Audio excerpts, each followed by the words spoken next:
Friends, welcome back to our channel vlogs by Goda. അപ്പോൾ ഞാൻ ഇന്നൊരു സൈക്കിൾ മേടിച്ചിട്ടുണ്ട്. ആ സൈക്കിൾ ഒന്ന് ഇൻട്രൊഡ്യൂസ് ചെയ്യാൻ പോവാണ്. അപ്പോൾ നമുക്ക് വീഡിയോയിലേക്ക് കിടക്കാം.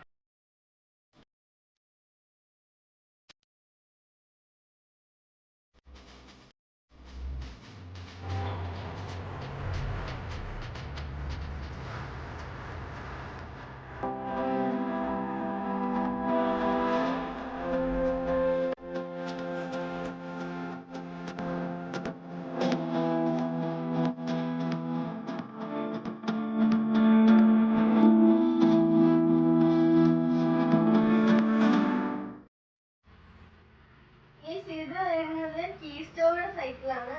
പിന്നെ ഷിമാനോയുടെ ഗിയർ ഉണ്ട്. ഡിസ്ക് ബ്രേക്ക് ആണ് വരുന്നത്.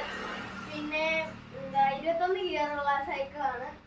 ഇതൊന്നും സ്റ്റിക്കേഴ്സ് അല്ല, ഇതൊക്കെ പെയിന്റ് തന്നെയാണ്.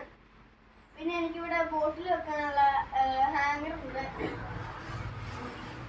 പിന്നെ ആണെങ്കിൽ ഇവിടെ ബ്രേക്കിന്റെയും ഗിയറിന്റെ ഒക്കെ വയറാണെങ്കിൽ ഇതിന്റെ അകത്താണ് കയറി പോകുന്നത്. ഇവിടെ ഇങ്ങനെ കയറി പോകുന്നത്. ഫ്രണ്ടിൽ ലൈറ്റും പിന്നെ ഇവിടെ ആണെങ്കിൽ എനിക്ക് എൻ്റെ ഹൈറ്റ് അഡ്ജസ്റ്റ് ചെയ്യാൻ വേണ്ടി ഇവിടെ റിഫ്ലക്ടറും മഡ് ഗാർഡും ഉണ്ടായിരുന്നു. അത് ഊരി വെച്ചതായിരുന്നു. എനിക്ക് എൻ്റെ സൈസ് ആണെങ്കിൽ സീറ്റിന്റെ സൈസ് അഡ്ജസ്റ്റ് ചെയ്യാൻ വേണ്ടിയായിരുന്നു. ഈ ഇതിനകത്ത് കുറച്ച് സാധനങ്ങൾ ആഡ് ചെയ്യാനുണ്ട്. അപ്പം ബ്രേക്ക് ലൈറ്റ് അങ്ങനത്തെ സാധനങ്ങളൊക്കെ ആഡ് ചെയ്യാനുണ്ട്. അതൊക്കെ ആഡ് ചെയ്തിട്ട് അടുത്തൊരു വീഡിയോയിലേക്ക് ഞാൻ വരുന്നതാണ്. അപ്പോൾ അടുത്തൊരു വീഡിയോ കാണുന്നതിന് വരെ ബൈ.